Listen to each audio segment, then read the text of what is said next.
Love is our true divine nature, and our heart serves as the intersection of the spiritual and physical, connecting our soul with our body as the conduit for anchoring our divinity onto the earth plane. Embodying our divinity is the key to our ascension and to manifesting our highest destiny in this life. The teachings of the heart are alchemy. Join spiritual mentor and channel Jennifer Spohr each week on a sacred journey to lift the veil to remembering your divinity and meet other beautiful souls who are living the path of the awakened heart.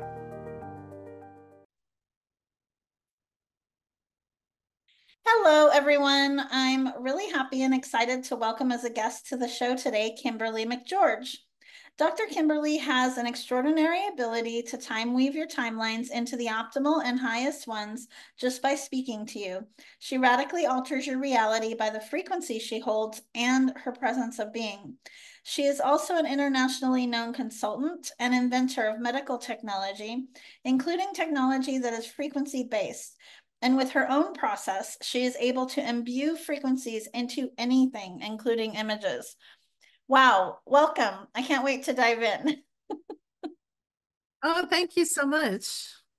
Yeah, I'm really excited. So I would love for you to share with us more about this work that you do and how did you land here? I mean, I know that's a big question, but like the Cliff That's Notes a huge version. question. I'm I know. old, girl. That's a big question.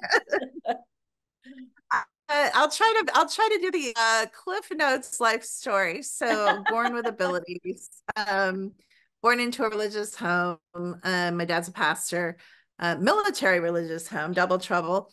And so my gifts were pretty stifled. I didn't know you could like be born a natural remote viewer, but I guess we come in with memory, and of active abilities. And so I came in a pretty high level remote viewer. I was managed to retain those skills college, though I would call them uncontrolled. I would say I didn't have control when I remote viewed. It would just come in on me, if that makes any sense. So I kind of started learning to control and playing in college when I, got away from home, playing more with my abilities as far as consciously using them to help people. Got way into the paranormal. I didn't really go through the consciousness door. I went through the paranormal door. Did a lot of house clearings, did a lot of, at the time, now we don't even call them exorcisms. Now I just call them a clearing. But, at the time we called them exorcisms, worked with the police on a couple of occasions as their psychic medium, which seemed glamorous, but it's not when you're 20. It's horrifying and very low paying. And, continued to do a lot of paranormal stuff up until about 10 years ago. In the meantime, I had a lot of, I started having children, I got married, I had a lot of health crises. The internet was just coming online. It's so weird to say that. It makes me sound really old. Started researching alternative medicine instead of Western medicine. I didn't even know there was a thing called alternative medicine, till the internet came up and we had access to all this information that we didn't used to have access to. And so really had an affinity for herbs, became a master herbalist, wrote for an international magazine. And then I, kind of got some fame from that and then went on to get my advanced naturopathic degrees. I worked in 4 clinics in Ohio in person in the days when we did everything in person versus everything online. And so I really got a wealth of clinical experience seeing people using biofeedback and advanced technology day after day after day after day. And eventually, the eureka moment was really the non-locality of time and space, and that I didn't have to see people in person. That, for the work that I was doing, it worked very well. Yeah. All over the world, by internet. And so then I kind of started, when you have children, it really changes a lot when you're married and you hit as your children begin to get older, I think you start doing some thinking like, who am I other than mother, other than a naturopath, other than like, I started kind of questioning a lot of my spiritual beliefs that my religious beliefs I, grew up with, and started researching, kind of came into the conspiracy movement. And the conspiracy movement, believe it or not, kind of led me into the consciousness world. And I was like, oh, wow, there's all these other belief systems and non-belief systems. And so a number of years ago, I chose to basically start over. And I realized like all the things my parents told me not to believe that I was actually getting from all time, all space, like the information I was receiving from the world around me and frequency was right, quote, if you want not Mm. to, even though it's kind of a 3D term, was more the reality than the reality I'd been programmed to believe. So that's what led me into consciousness, was learning how to manipulate the reality on a very high level and create the life I want by understanding where we are and how where we are fits into all time and space. So that's kind of the Cliff Notes version of how I Yeah. got to where I am. No, that's great. There's lots to unpack from this. I'm just loving this. So when you talk about entering the paranormal door initially versus the consciousness door, can you explain the difference between the two for folks that are listening?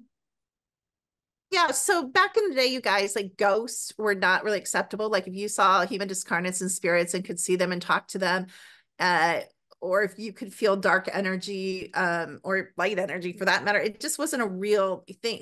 When I came into the paranormal world, it was before Ghost Adventures, it was before Ghost Hunters. It wasn't popular.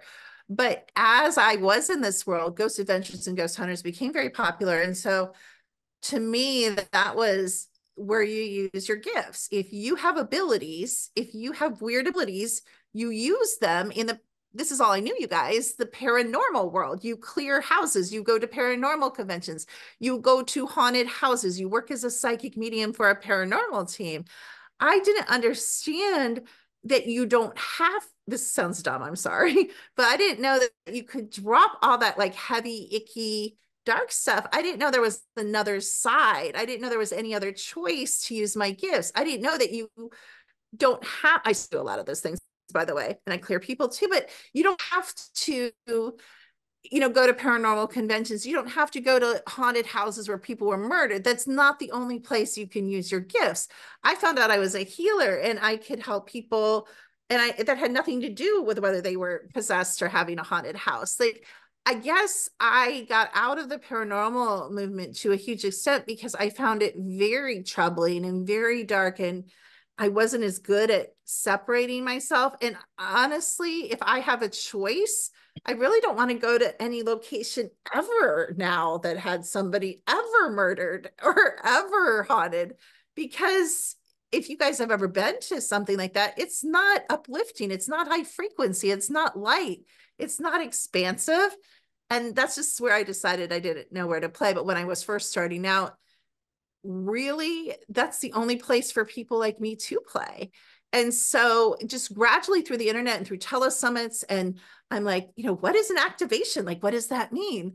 Like, what is a process? Like, what is this healing music? And so I was introduced, to that whole world. And then I realized that, my gifts were very compatible with that world. And it was so much more fun and so much more rewarding than, evicting a ghost who's already in the fourth dimension and gone. It's so much more rewarding for me. It's just my personal preference to help people struggling in the body, struggling with who am I, struggling with what is my purpose, struggling with why can't I manifest what I desire. I'm trying to, make a vision board. It's not working. Like, I just find it rewarding to help those people.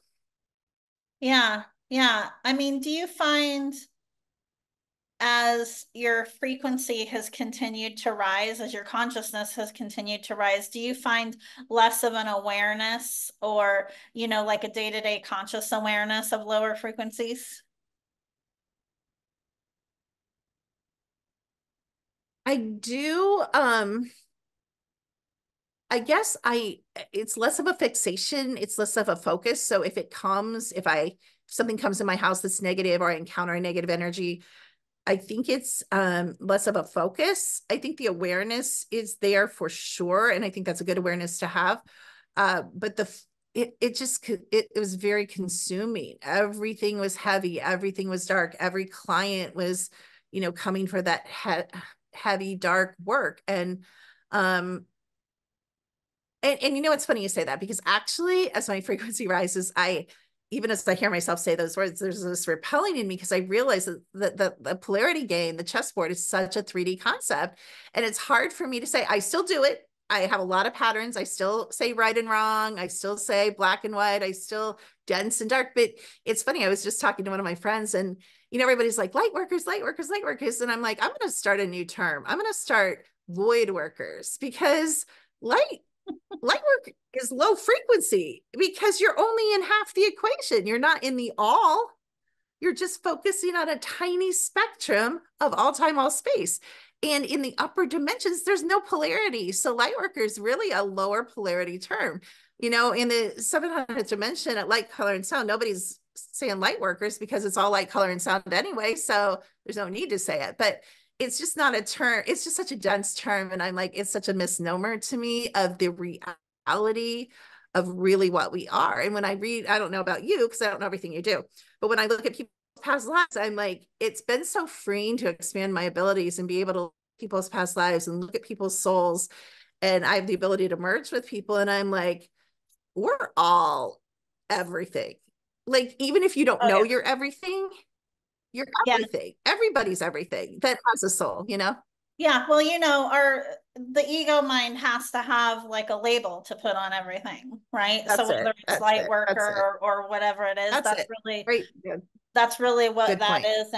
And yeah, I completely resonate with all of what you're saying because I'm very sensitive myself and I'm a channel and I work a lot in the Akasha Weird. and the Okay. Akashic records. So yes, the interconnectedness of the cosmos of all things. I mean, we literally have the cosmos inside of our body.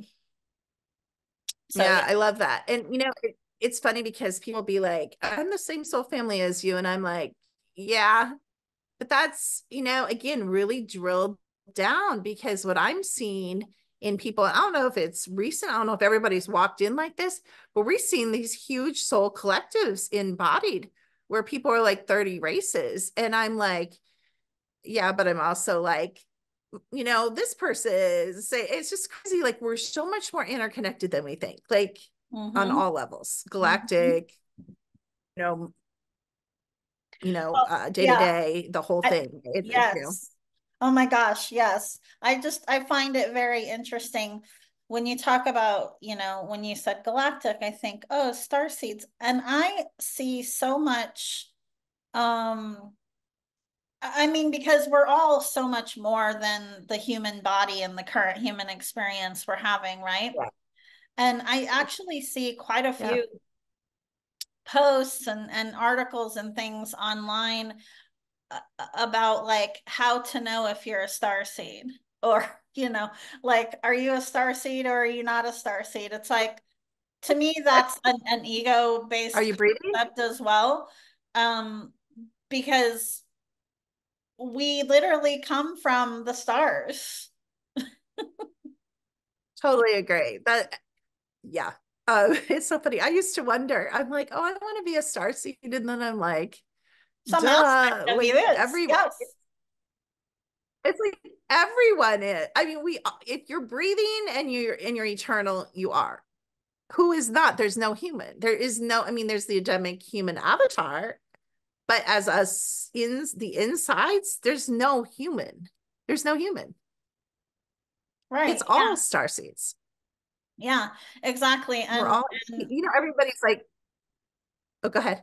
no, I was just going to say absolutely. And there are multiple, right? It's like, especially if you're a soul in a human body here on this planet right now, because of the all of the shifts that are happening, right, at a collective level, there are a lot of souls here that have been around, you know, for a really long time. So That's yeah, what there's I'm realizing. Yeah, I guess that's what I'm realizing. Even if they don't know it, which I'm sure you run into if you do readings on the level that you do in channel, I run into people that are like, I wish I was like you. And I'm like, you are like me. You're like 10 of the same race as I am, first of all. And you are, but so I'm finding this disconnect. People aren't realizing how powerful they are and how amazing they are and how old they are and how wise they are and how gifted they are. They just don't know. We're not taught any of that. I think that's what they've worked so hard. And that's where I really see a shift. I think they've worked very hard to keep that information from us. And I'm really seeing people waking up to that realization, not just waking up, whatever that means, but waking up to their own like power and who they are, kind of through all time and space. Yeah, it's remembering. That's it. Yeah. Yeah, Remembering. remembering who they've always been. That's it. Yeah. I totally agree. Yes. I feel like could, we could talk for days about all of this. The work that you do is amazing. I'm circling us back now. I'm bringing it back because I remember asking you the question, right, about giving us the differentiation between moving through the paranormal door Right. versus the consciousness door. And that I think you alluded to this as well, but they're actually, it doesn't even in some instances have to be like one door or the other. Someone can actually experience both. Right. Um, and it's funny because to me, a lot of the paranormal, what we consider paranormal, happens in the fourth dimension. And by my information, and people use that term, it's such an old term that I don't love, the veil is thinning. I don't see it like that at all. I see as a collective, we're on a 4.3 and we're in the four, we have our foot in the fourth dimension. So people are going to start seeing fairies. They are going to start seeing Sasquatch. They are going to start seeing spirits in their home. They are going to start seeing some of the ET holograms as they project in, and they are going to start seeing through the avatars into what's inside, et cetera, et cetera. They are going to start seeing through the hologram of the matrix, because we all have our foot. Some of us, of course, have way more than a foot. Everyone has access, I think, now to the paranormal dimension, kind of like what you just said. Everyone, I mean. Well, yeah, absolutely. That's the same with the Akashic records. The Akashic records are the records of your soul, of all of its experiences, and everybody has those. It's not just something that's reserved for people. Let me say it's a sacred responsibility to access your records, okay? But everybody has them, and it's not just reserved for people who are perceived as being super gifted. Like our power, the true power that we have as divine creator beings, is hugely underutilized. Mhm. Well, first of all, I know I shouldn't flip this interview, but the word divine creator beings is such a powerful term that I don't hear very many people say or allude to, because I honestly don't think that many people know that or embody that in any major day-to-day way, if that makes sense. Like when you think of just that term, like that's huge. If you would apply that knowledge that you are that to your life could change dramatically in 24 hours. Yeah. And to your point, right, about how quickly changes can happen. I mean, it's our humanness, I'll say, you know, um, is what causes things to feel hard or to feel challenging or to feel slow, right? Or dense or delayed. It's really our own resistance. And as humans, we have free will. So every time we Mm. make a free will decision that isn't aligned with the essence of who we are, that creates, we'll just say, like, you can call it karma or additional energetic baggage or whatever. But yeah, I mean, I feel like even in fully embodying, when you talk about fully embodying divine creator being, saying that, being aware of that, it's still a journey. It's still like a free will decision to consistently decide to seek to show up in that way every day. You know what I'm saying? Like, take myself, for example, there's a lot of Absolutely. awareness that I have, but if I was fully ascended, I wouldn't be here. Totally. And to me, I think that word ascension is again a little bit of a fad pop culture consciousness term because like you said, we wouldn't be here. And if we wanted to be fully ascended, we'd be in the all. We wouldn't have any individualized point of view outside of the all at all. We would just be in the all and gather all ourselves up and go all the way back. And so our oversoul, or there is part of us that wants the challenge of the density, that wants the contrast of the highs and lows.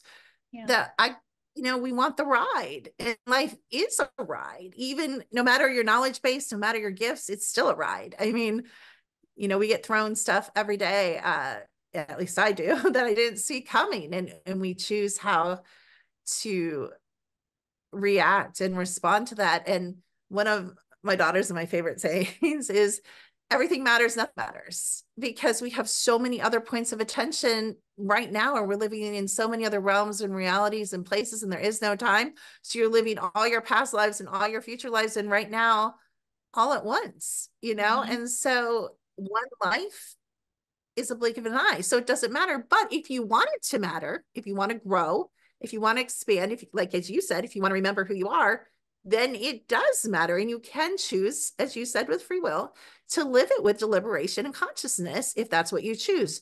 But I don't think it's wrong if you choose something different. And many people, as we know, do, despite everyone waking up. Not everyone's waking up. So people do choose to live, and watch Netflix all day and go to baby showers and weddings and drink beer and party and never think anything else, and that's fine. Nothing wrong with that. There's Their no right choice. or wrong. There just is. And I love that. I love that's been so freeing to realize that and it's helped me respect other people's choices. That the Yeah, reason I am an individualized point of view is for my experience, not for yours or anyone yeah, else's. And so I don't need to judge anyone or compare. And that's very freeing, you guys, when you really just get those blinders on and you're like, what do I want this year to look like? What do I want today to look like? What do I want 5 years from now? It is about you, not about the comparison in any way, really. yeah, absolutely. Everyone's path is unique. And I love that. And that's why we're here. I mean, we want that unique, even the body, I believe that, male, female, whatever, we've been both, we're here in this body, in this sex, in this point of view for a reason. And I do have a lot of compassion with the whole gender issue, because to me, it's really clear. These are people that are having memory. These are people that probably remember being a Can I man tell or you go this ahead. conversation right now? Yeah. You are the first person. I believe the same thing. I feel the same thing when it comes to the gender topic.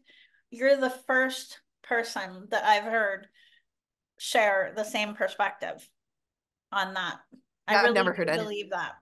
agree or share. So I'm glad that's nice to meet somebody else who has maybe energetically observed, because you work with a soul and I work with a soul. So that kind of makes sense that we would both observe that. But I haven't heard it either. But that's my guess. I'm not saying it's 100, that's just I have great compassion, because Yeah, one of my struggles, I'll just be honest, when I was young, I felt androgynous. I actually didn't feel male or female for many, many, many years. I just felt like a being. And so it's really cool to find out that's what I am. I'm a soul in a female body, but I've absolutely. also been a soul in male bodies. Absolutely. Absolutely. Yeah. I mean, that is, my working theory based upon all of my work and my knowledge. And Mine too. the bottom line is that however someone is being called to show up as their soul selves, in their heart and following their heart, that is awesome, for them, I right? agree. And that I just goes agree. back to Yep. like this conformist society that so many of us have been living in for however many thousands of years, that says that we can only be this thing or the other thing. Mm, It's love that. very Love that point. limiting. I do. I love that. And I think that's why, if you really understand that you are a limitless eternal being with many points of perspective and so much experience as so many things, although I do believe, and I don't know what you see, one thing I've seen is repeatedly, there is almost like, at least with me and a lot of my clients, there's a core identity. We tend to choose somewhat of the same experiences. Now, sometimes we, on polarity, we go back with roles. We're like, let's feel like what it feels like to be naughty. Let's feel like it, feels like to be a saint role. So we do get kind of back and forth with that and with the races that we pick to be a part of. But I like me, and I don't know about you, I would guess the same for you. But I've been a healer, teacher, alchemy, magician over and over and over and over, like kind of the same, you know what I mean? The same world. I like to play in the same world. And it's become a core kind of choice through all time and space, no matter what body, no matter what life. I kind of end up, believe it or not, in the same place, and even you have I don't know if you guys, your audience knows this, but we have reputations as the frequency of our soul in all time and space. So some of you are known through all time and space as master teachers or master healers or master magicians or alchemists.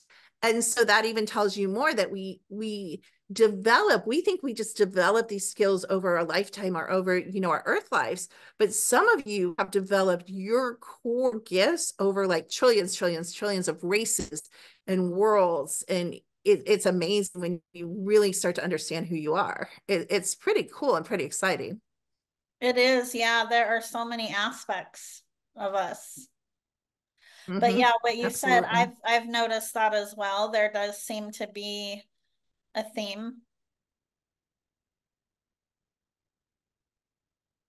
Yeah, I bet you. I mean, I bet. I mean, because and I think in different ways do similar work. Possibly, we look at similar things. I'm really curious. I kind of want to. I'm curious how you discover your gifts because I think that is a more challenging thing. I didn't start out in soul work at all. I kind of ended up, you know, in the second half of my career, really interested in like soul work. But it sounds like you've been involved in it maybe longer than I have.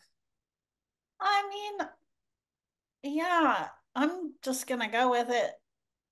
I've been sensitive my whole life. I remember as a little girl, as far back as probably, I'm sure it happened before that too, but when I was like 5 or 6, like I was hyper aware of energies around me uh on the earth plane, which were definitely spirits. um Lower frequency ones. And I, for various reasons, shut down my gifts for many years. That being said, my sensitivity and empathic ability served me well in my prior career.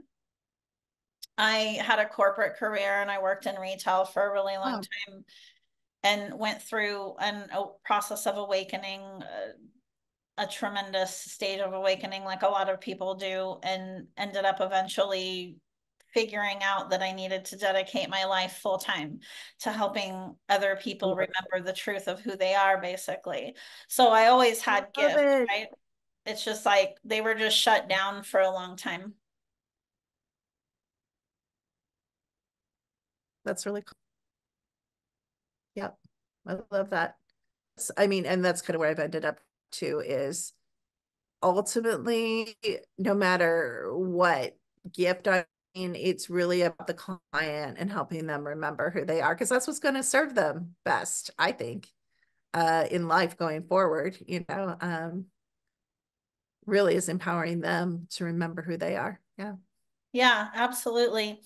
I would love, if it feels aligned for you to share with us more about your ability to weave timelines into the optimal and highest ones. I know that I do work sometimes in in the Akasha and in the Akashic records with timelines. I'd love to know more about how you're doing that.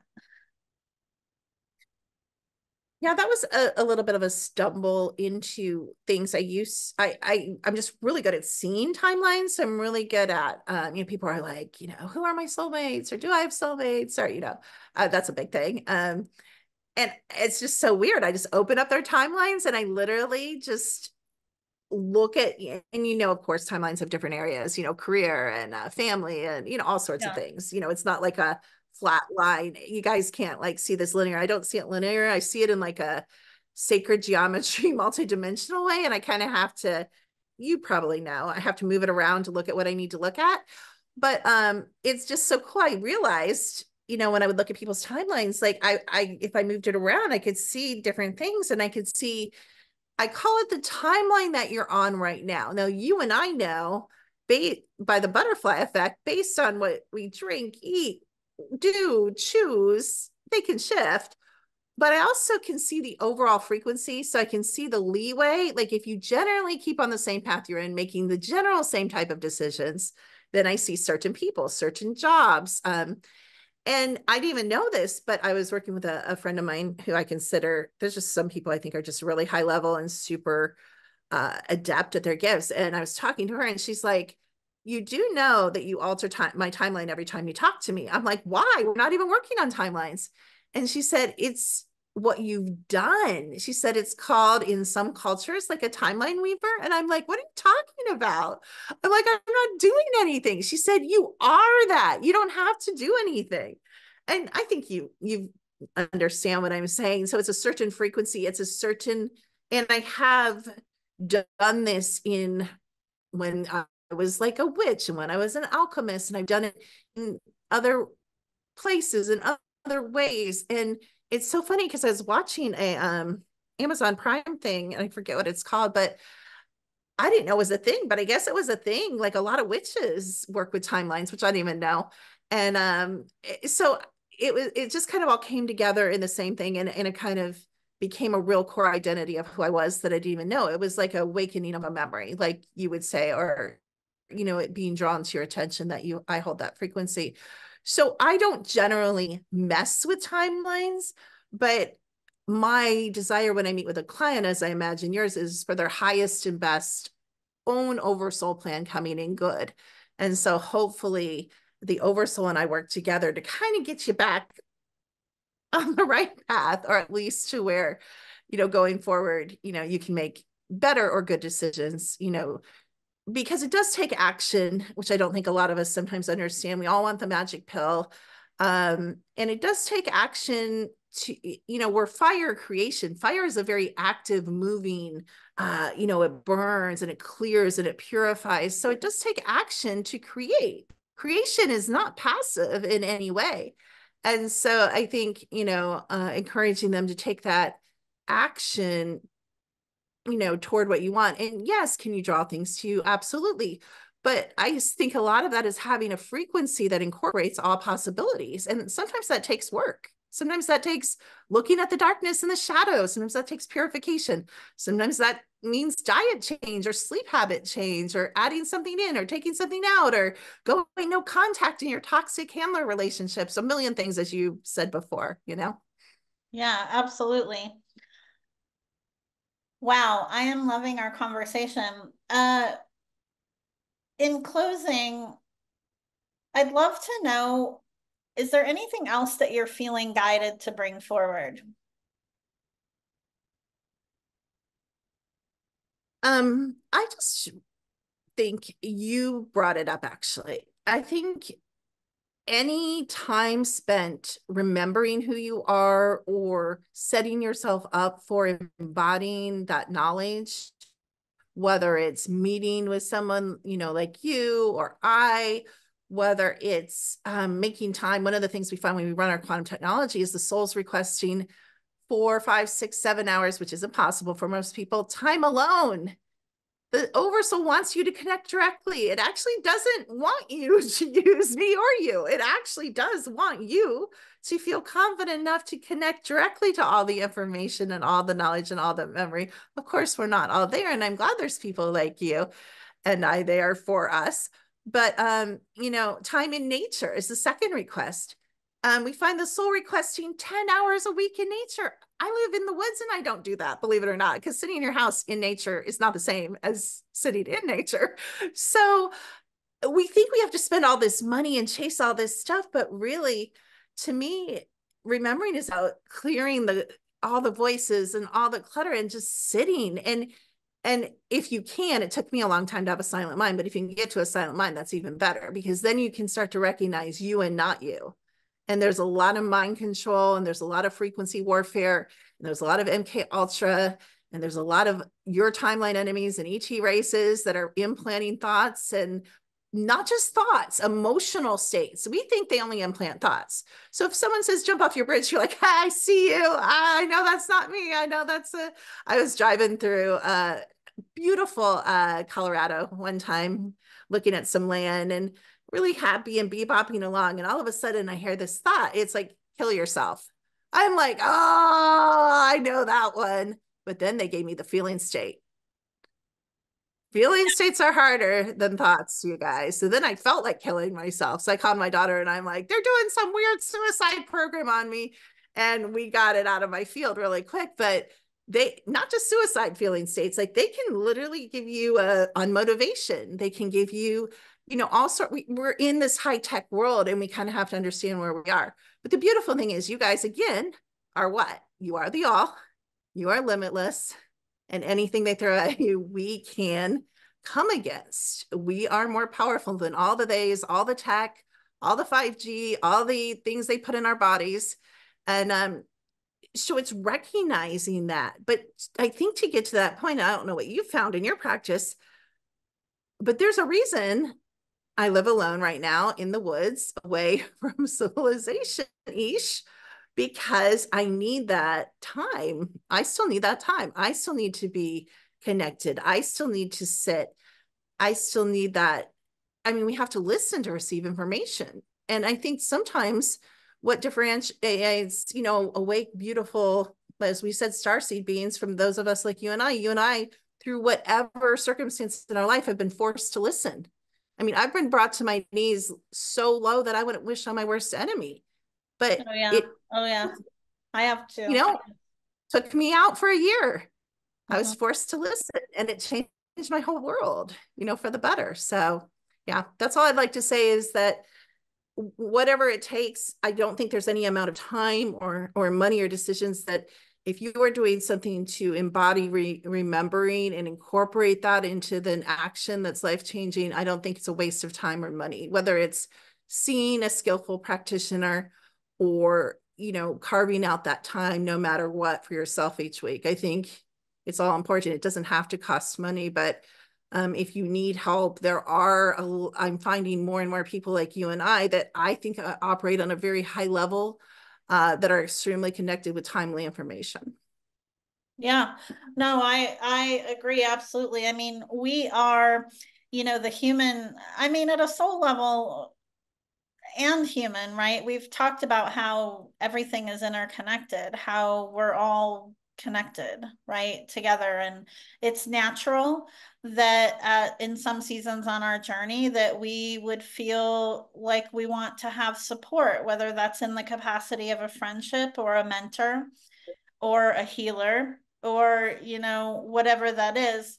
What I often share with people in terms of how to discern that is really getting acutely tuned into what truth feels like in your body, right? Because there's a lot of noise in the world, even in spiritual communities, Mm, telling you what you should do, mm, right? Because we're all human for here, let's sure. face it, right? So even the even well-known spiritual leaders or whoever in the world, they all have their own conscious bias, because if none of us had challenges, then we wouldn't be here.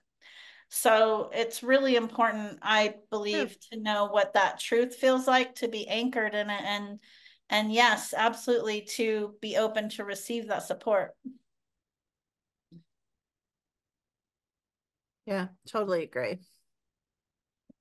Absolutely. So, Kimberly, what a treat to have you today. For I mean, there actually really Oh, aren't thank words. you. Like, I've so much enjoyed our conversation.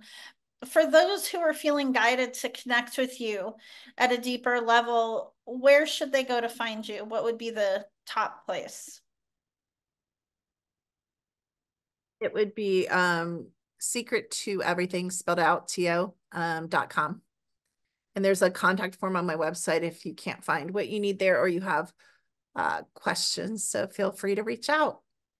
Great. And we will be sure to include those links in the show notes as well for those who are listening. And thank you again. Such an honor to have this chat with you, Oh to no, have you as so a fun. guest. Thank you. Yes. Thank you so No, much. I really enjoyed it. It was a good conversation, really good conversation. Thank you. Thank you for listening to Path of the Awakened Heart. Be sure to subscribe to the podcast on Apple Podcasts or pathoftheawakenedheart.com so you never miss an episode. To learn more about living with an awakened heart and navigating your ascension journey, visit me at jenniferspore.com.